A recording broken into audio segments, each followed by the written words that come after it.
सचमुच में जब अंदर घुसे हमारे साथी भी थे, राजनीतिक क्षेत्र के कार्यकर्ता वो उत्साह में रहते हैं, तो थोड़े उत्साह में आगे पीछे हुए तो भी सुख और शांति का अनुभव लगातार होता है। शोर में भी शांति। सचमुच में ये अद्भुत स्थान है। और आप जानते हैं कि शांति तो अंदर से आती है, बाहर का शोर भी शांति को प्रभावित नहीं कर सकता। बात अभी गीता जी की हो रही थी। मैं एक रहस्य आपको आज ये बता रहा हूं कि मैं अगर अच्छा कुछ कर पाया हूं तो उसमें सबसे बड़ा योगदान अगर है तो गीता जी का है। मेरे दादाजी का स्वर्गवास हुआ था। हमारे गांव में परंपरा थी कि स्वर्गवास के बाद जो हमारे क्रियाकर्म कराने वाले हमारे पंडित होते हैं, ब्राह्मण होते हैं,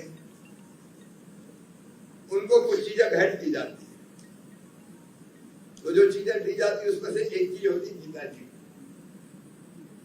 गीता जी की प्रतियां घर में आई थी, कुछ बच गई थी, मैं छोटा था, तो उठा के मैं गीता जी पढ़ने लगा। पहली बार में कुछ समझ में नहीं आया, लेकिन फिर कहा दूसरी बार पढ़, फिर तीसरी बार पढ़, फिर चौथी बार पढ़, और करत करत अभ्यास के एक बात समझ में आ गई, ये जीवन अनमोल है। ये केवल पेट भरने के लिए नहीं है, केवल जनसंख्या बढ़ाने के लिए नहीं है, इसका अलग और बड़ा उद्देश्य है। और ये शिवराज कुछ कर। जब महाभारत के युद्ध में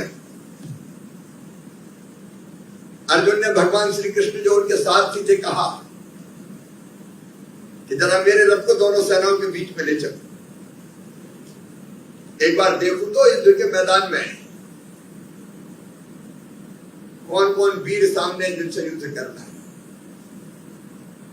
भगवान श्री कृष्ण दोनों सेनाओं के बीच में रथ ले गए।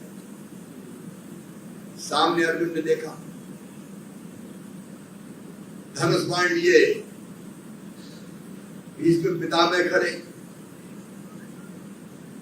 गुरु द्रोणाचार्य खड़े,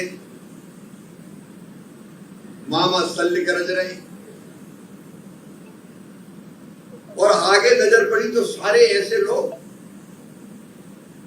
जिनमें कई तो सगे रिश्तेदार थे। और जब उनको देखा अर्जुन ने तो हाथ पांव कांपने लगे, गला सूख गया, आवाज निकलनी बंद हो गई, फिर वो थर थर कांपने लगे। और अर्जुन ने कहा, हे भगवान, मैं उनको मारूंगा जिनने बचपन में मुझे गोद में खिलाया है, मैं उनको मारूंगा जिनने मुझे धनुष बाण चलाना सिखाया है,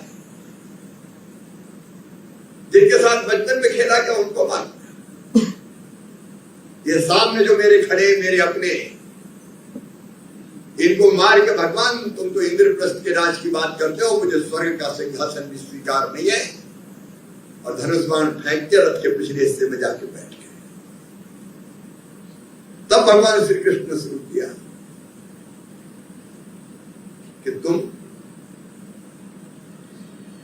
जिस मोह में पड़ रहे हो